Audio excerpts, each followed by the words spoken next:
سلام، سوار هواپیمای امدی هواپیمای چابهار هستیم.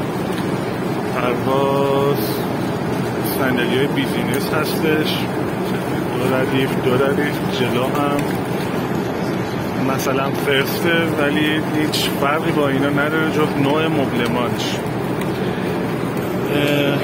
غذایی که بهمون دادن یه تیکه سینه مرغ، کوی سیب زمینی و این سرویس پذیرایی که با آرم ایران ایر هم هستش. این صندلی از توی دسته صندلی این میز در اومد.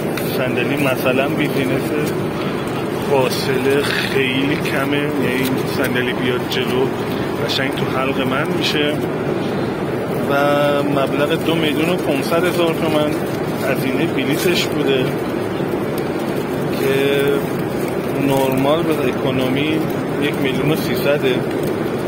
عجیبه واقعا که هیچ استانداردی انگار تعریف نشده واسه صندلی بیزینس. رو ببینیم فاصله ها چقدر کمه.